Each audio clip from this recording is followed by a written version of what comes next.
মুছলমানৰ যে সাংবিধানিক অধিকাৰ অসমৰ সংখ্যালঘুৰ সাংবিধানিক অধিকাৰ কাঢ়ি লৈছে অসমৰ মুখ্যমন্ত্ৰী হিমন্ত বিশ্ব শৰ্মাই এয়া অভিযোগ Abmsuৰ আৰু Abmsuৱে এইবাৰ এক হুংকাৰ দিছে 14 নৱেম্বৰত দিল্লীৰ যন্তৰ মন্তৰ কপাব Abmsuৱে প্ৰধানমন্ত্ৰী নৰেন্দ্ৰ মোদীক সাক্ষাৎ কৰিব Abmsuৱে আৰু সাক্ষাৎ কৰি প্ৰশ্ন কৰিব যে মুছলমানৰ অধিকাৰ কাঢ়ি লবৰ বাবে মুখ্যমন্ত্ৰীৰ আসনত বহুৱাইছে নেকি হিমন্ত বিশ্ব শৰ্মাক এই মুহূৰ্তত সবিশেষ তথ্য আমি আপোনালোকক জনাবলৈ চেষ্টা কৰিম মুখ্যমন্ত্ৰী হিমন্ত বিশ্ব শৰ্মাৰ বিৰুদ্ধে আন্দোলন ঘোষণা কৰিছে Abmsuৱে 14 নৱেম্বৰত দিল্লীৰ যন্তৰ মন্তৰত বৃহৎ আন্দোলন ঘোষণা Abmsuৰ বৃহৎ প্ৰতিবাদী কাৰ্যসূচী ৰূপায়ণ কৰিব Abmsuৱে বিজেপিয়ে মুছলমানৰ বিৰুদ্ধে শোষণমূলক নীতি গ্ৰহণ কৰাৰো অভিযোগ উত্থাপন হৈছে মুছলমানক দ্বিতীয় শ্ৰেণীৰ নাগৰিকলৈ পৰ্যবেক্ষিত কৰিব বিচাৰিছে অসমৰ মুখ্যমন্ত্ৰী হিমন্ত বিশ্ব শৰ্মাই সংখ্যালঘুসকলক ভূমি পট্টাৰ পৰাও মুখ্যমন্ত্ৰী হিমন্ত বিশ্ব শৰ্মাই বঞ্চিত কৰিছে হদিয়াৰ পৰা ধুবুৰীলৈকে মুখ্যমন্ত্ৰীয়ে অসমৰ সংখ্যালঘু লোকসকলৰ ওপৰত উচ্ছেদ চলাইয়ে আছে কাজিৰঙাৰ পৰা আৰম্ভ কৰি কচুতলিলৈকে সংখ্যালঘুক অত্যাচাৰ কৰিছে বহু সংখ্যালঘুক হত্যা কৰিছে বুলি অভিযোগ উত্থাপন কৰিছে এনকাউণ্টাৰ যি চলে ৰাজ্যত এনকাউণ্টাৰৰ নামতো ধৰ্মীয় সংখ্যালঘুক টাৰ্গেট কৰি লৈছে এইখন বিজেপি চৰকাৰে মুখ্যমন্ত্ৰী হিমন্ত বিশ্ব শৰ্মাই অসমৰ মুছলমানৰ সাংবিধানিক অধিকাৰ কাঢ়ি লৈছে অসমৰ সংখ্যালঘুৰ বিভিন্ন সমস্যাক লৈ নতুন দিল্লীত আমি প্ৰতিবাদ কৰিম যন্তৰ মন্তৰলৈ গৈ আমি কেইবাটাও প্ৰশ্ন কৰিম প্ৰধানমন্ত্ৰী নৰেন্দ্ৰ মোদীক মুছলমানৰ অধিকাৰ কাঢ়িবলৈ হিমন্ত বিশ্ব শৰ্মাক মুখ্যমন্ত্ৰীৰ আসনত বহুৱাই থৈছে নেকি বুলি প্ৰশ্ন কৰিম প্ৰধানমন্ত্ৰীগৰাকীক এই মন্তব্য কৰিছে Abmsuৰ নেতা টাইছন হুছেইনে আমি জনাই আছো মুখ্যমন্ত্ৰী হিমন্ত বিশ্ব শৰ্মাৰ বিৰুদ্ধে আন্দোলন ঘোষণা কৰিছে Abmsuৱে নৱেম্বৰ মাহৰ 14 তাৰিখে দিল্লীৰ যন্তৰ মন্তৰ কপাব বৃহৎ আন্দোলন ঘোষণা কৰিছে Abmsuৰ তৰফৰ পৰা বিজেপিয়ে মুছলমানৰ বিৰুদ্ধে শোষণমূলক নীতি গ্ৰহণ কৰাৰো অভিযোগ উত্থাপন হৈছে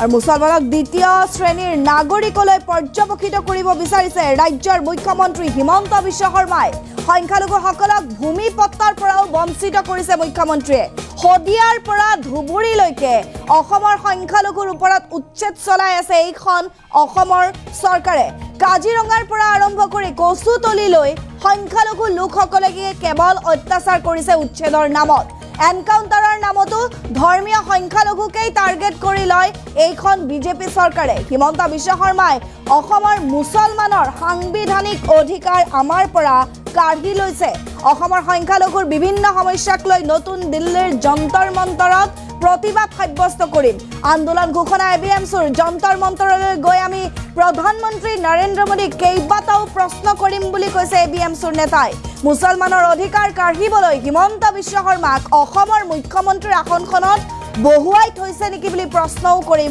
প্ৰধানমন্ত্ৰীগৰাকীক মন্তব্য আছে মন্তব্যত কি কয় শুনো আহক মুখ্যমন্ত্ৰী ডাঙৰীয়াই অসমৰ মুছলমানসকলক দ্বিতীয় শ্ৰেণীৰ নাগৰিকলৈ পৰ্যবেক্ষিত কৰিব বিচাৰিছে আজি সময়ত বিভিন্ন জাতি জনগোষ্ঠীৰ পৰিয়ালক বিভিন্ন সময়ত ভূমিৰ পট্টা প্ৰদান কৰা হৈছে কিন্তু হদিয়াৰ পৰা ধুবুৰীলৈ অসমৰ সংখ্যালঘু মুছলমানসকলক বৰ্তমানৰ বিজেপি নেতৃত্বাধীন চৰকাৰখনে বিভিন্ন বিদেশী বাংলাদেশী বহিৰাগত আখ্যা দিয়া যি ধাৰাবাহিকভাৱে উচ্ছেদ চলাই আছে কাজিৰঙাৰ পৰা আৰম্ভ কৰি কচুতলিলৈকে ধাৰাবাহিকভাৱে উচ্ছেদৰ সময়ত কেইবাজনো ব্যক্তিক অসম আৰক্ষীয়ে গুলীয়াই পৰ্যন্ত হত্যা কৰিছে যাৰ প্ৰতিবাদ সমগ্ৰ বিশ্বত বিভিন্ন সময়ত হৈছে বা সৰ্বত্ৰে তাৰ প্ৰতিক্ৰিয়া হৈছে আমি দেখিবলৈ পাইছোঁ বিভিন্ন সময়ত এনকাউণ্টাৰৰ নামতো বিশেষকৈ অসমৰ ধৰ্মীয় সংখ্যালঘু জনগোষ্ঠীটোক টাৰ্গেট কৰি লোৱা পৰিলক্ষিত হৈছে বিভিন্ন সময়ত আমি বতৰদ্ৰোৱাত দেখিবলৈ পাইছিলোঁ যে অভিযুক্ত ঘৰত বুলডোজাৰ চলাই দিয়া হৈছিল যাৰ পৰিণতিত তেওঁলোকে বিভিন্ন সময়ত গুৱাহাটী হাইকোৰ্টৰ নিৰ্দেশত জৰিমনা পৰ্যন্ত ভুগিব লগা হৈছিল সেইকাৰণে আমি স্পষ্টকৈ ক'বলৈ বাধ্য হৈছোঁ যে ডক্টৰ হিমন্ত বিশ্ব শৰ্মা ডাঙৰীয়াই অসমৰ সংখ্যালঘু ৰাইজৰ সাংবিধান প্ৰদত্ত যি অধিকাৰ সেই অধিকাৰ কাঢ়ি লৈ যাবলৈ ষড়যন্ত্ৰ কৰিছে আৰু সেইকাৰণে আমি আগন্তুক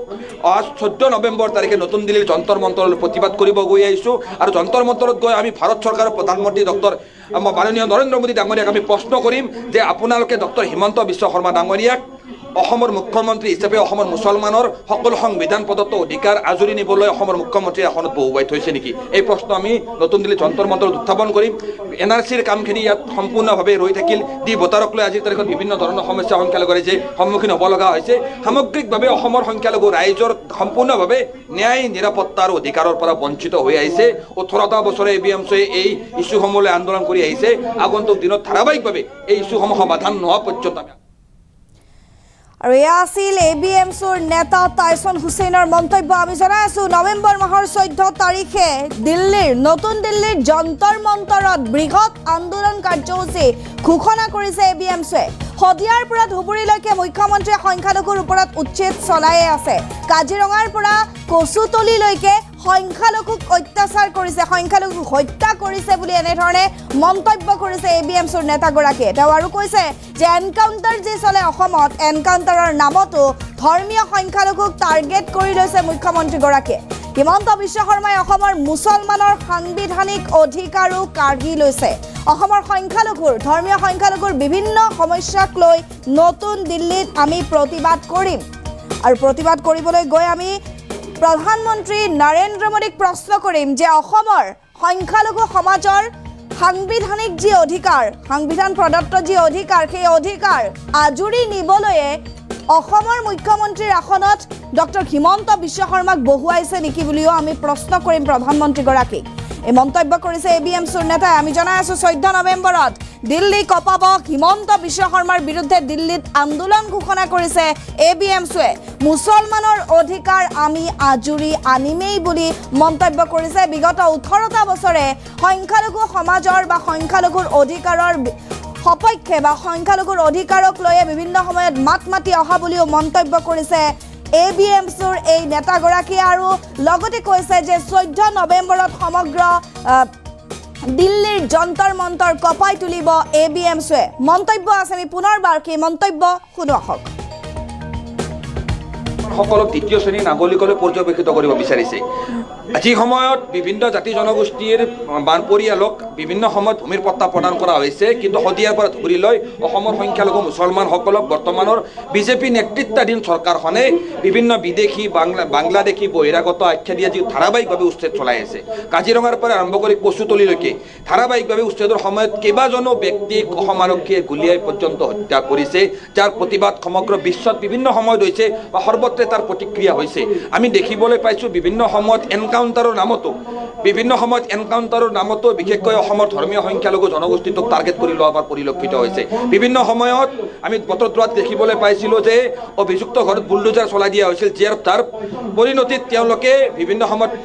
গুৱাহাটী হাইকোৰ্টৰ নিৰ্দেশত জৰিমনা পৰ্যন্ত ভুগি কৰিব লগা হৈছিল সেইকাৰণে আমি স্পষ্টকৈ ক'বলৈ বাধ্য হৈছো যে ডক্টৰ হিমন্ত বিশ্ব শৰ্মা ডাঙৰীয়াই অসমৰ সংখ্যালঘু ৰাইজৰ সাংবিধান প্ৰদত্ত যি অধিকাৰ সেই অধিকাৰ কাঢ়ি লৈ যাবলৈ ষড়যন্ত্ৰ কৰিছে আৰু সেইকাৰণে আমি আগন্তুক 14 নৱেম্বৰ তাৰিখে নতুন দিল্লীৰ যন্তৰ মন্তৰলৈ প্ৰতিবাদ কৰিব গৈ আহিছোঁ আৰু যন্তৰ মন্তৰত গৈ আমি ভাৰত চৰকাৰৰ প্ৰধানমন্ত্ৰী ডক্টৰ মাননীয় নৰেন্দ্ৰ মোদী ডাঙৰীয়াক আমি প্ৰশ্ন কৰিম যে আপোনালোকে ডক্টৰ হিমন্ত বিশ্ব শৰ্মা ডাঙৰীয়াক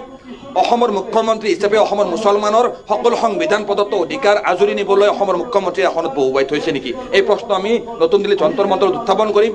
NRCৰ কামখিনি ইয়াত সম্পূৰ্ণভাৱে ৰৈ থাকিল দি ভোটাৰক লৈ আজিৰ তাৰিখত বিভিন্ন ধৰণৰ সমস্যা সংখ্যালঘু ৰাইজে সন্মুখীন হ'ব লগা হৈছে সামগ্ৰিকভাৱে অসমৰ সংখ্যালঘু ৰাইজৰ সম্পূৰ্ণভাৱে ন্যায় নিৰাপত্তাৰ অধিকাৰৰ পৰা বঞ্চিত হৈ আহিছে 18টা বছৰে ABMSয়ে এই ইস্যুসমূহলৈ আন্দোলন কৰি আহিছে আগন্তুক দিনত ধাৰাবাহিকভাৱে এই ইস্যুসমূহ সমাধান আৰু এয়া আছিল মন্তব্য ABMSৰ নেতাৰ আমি জনাই আছো মুখ্যমন্ত্ৰী হিমন্ত বিশ্ব শৰ্মাৰ বিৰুদ্ধে আন্দোলন ঘোষণা ABMSৰ 14 নৱেম্বৰত দিল্লীৰ যন্তৰ মন্তৰত বৃহৎ আন্দোলন কাৰ্যসূচী ঘোষণা কৰিছে ABMSৰ তৰফৰ পৰা বিজেপিয়ে মুছলমানৰ বিৰুদ্ধে শোষণমূলক নীতি গ্ৰহণ কৰাৰো অভিযোগ উত্থাপন কৰিছে ABMSয়ে মুছলমানক দ্বিতীয় শ্ৰেণীৰ নাগৰিকলৈ পৰ্যবেক্ষিত কৰিব বিচাৰিছে অসমৰ মুখ্যমন্ত্ৰী হিমন্ত বিশ্ব শৰ্মাই সংখ্যালঘুসকলক ভূমিৰ পট্টাৰ পৰাও বঞ্চিত কৰিছে মুখ্যমন্ত্ৰীগৰাকীয়ে হদিয়াৰ পৰা ধুবুৰীলৈকে মুখ্যমন্ত্ৰীয়ে সংখ্যালঘু লোকক টাৰ্গেট কৰি সংখ্যালঘুৰ ওপৰত উচ্ছেদ চলাই আছে কাজিৰঙাৰ পৰা আৰম্ভ কৰি কচুতলিলৈকে সংখ্যালঘুক হত্যা কৰিছে সংখ্যালঘুক অত্যাচাৰ কৰিছে এইখন চৰকাৰে এনকাউণ্টাৰৰ নামতো ধৰ্মীয় সংখ্যালঘুক টাৰ্গেট কৰি লৈছে অসমৰ বিজেপি চৰকাৰে হিমন্ত বিশ্ব শৰ্মাই অসমৰ মুছলমানৰ সাংবিধানিক অধিকাৰো কাঢ়ি লৈছে বুলি মন্তব্য অসমৰ সংখ্যালঘুৰ বিভিন্ন সমস্যাক লৈ নতুন দিল্লীৰ যন্তৰ মন্তৰত আমি প্ৰতিবাদ কৰিম বুলি মন্তব্য কৰিছে যন্তৰ মন্তৰলৈ গৈ আমি কেইবাটাও প্ৰশ্ন কৰিম দেশৰ প্ৰধানমন্ত্ৰী নৰেন্দ্ৰ মোদীক মুছলমানৰ অধিকাৰ কাঢ়িবলৈ হিমন্ত বিশ্ব শৰ্মাক মুখ্যমন্ত্ৰীৰ আসনত বহুৱাই থৈছে নেকি বুলি প্ৰশ্ন কৰিম প্ৰধানমন্ত্ৰীক আমি পুনৰবাৰ এবিএমছৰ নেতা টাইছন হুছেইনৰ সেই মন্তব্য আগবঢ়াইছো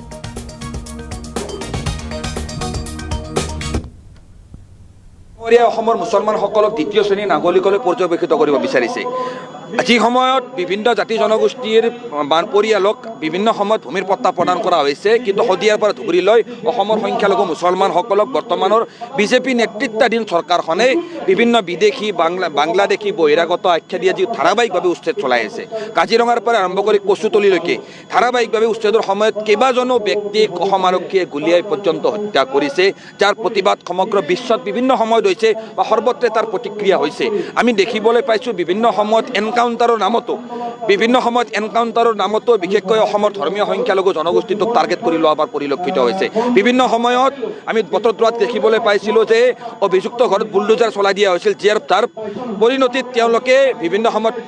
গুৱাহাটী হাইকোৰ্টৰ নিৰ্দেশত জৰিমনা পৰ্যন্ত ভুগিব লগা হৈছিল সেইকাৰণে আমি স্পষ্টকৈ ক'বলৈ বাধ্য হৈছোঁ যে ডক্টৰ হিমন্ত বিশ্ব শৰ্মা ডাঙৰীয়াই অসমৰ সংখ্যালঘু ৰাইজৰ সাংবিধান প্ৰদত্ত যি অধিকাৰ সেই অধিকাৰ কাঢ়ি লৈ যাবলৈ ষড়যন্ত্ৰ কৰিছে আৰু সেইকাৰণে আমি আগন্তুক 14 নৱেম্বৰ তাৰিখে নতুন দিল্লীৰ যন্তৰ মন্তৰলৈ প্ৰতিবাদ কৰিব গৈ আহিছোঁ আৰু যন্তৰ মন্তৰত গৈ আমি ভাৰত চৰকাৰৰ প্ৰধানমন্ত্ৰী ডক্টৰ মাননীয় নৰেন্দ্ৰ মোদী ডাঙৰীয়াক আমি প্ৰশ্ন কৰিম যে আপোনালোকে ডক্টৰ হিমন্ত বিশ্ব শৰ্মা ডাঙৰীয়াক অসমৰ মুখ্যমন্ত্ৰী হিচাপে অসমৰ মুছলমানৰ সকলো সংবিধান প্ৰদত্ত অধিকাৰ আজৰি নিবলৈ অসমৰ মুখ্যমন্ত্ৰীৰ আসনত বহুৱাই থৈছে নেকি এই প্ৰশ্ন আমি নতুন দিল্লীত যন্তৰ মন্তৰত উত্থাপন কৰিম এনআৰচিৰ কামখিনি ইয়াত সম্পূৰ্ণভাৱে ৰৈ থাকিল দি ভোটাৰক লৈ আজিৰ তাৰিখত বিভিন্ন ধৰণৰ সমস্যা সংখ্যালঘু ৰাইজে সন্মুখীন হ'ব লগা হৈছে সামগ্ৰিকভাৱে অসমৰ সংখ্যালঘু ৰাইজৰ সম্পূৰ্ণভাৱে ন্যায় নিৰাপত্তা আৰু অধিকাৰৰ পৰা বঞ্চিত হৈ আহিছে 18টা বছৰে এবিএমছই এই ইছ্যুসমূহলৈ আন্দোলন কৰি আহিছে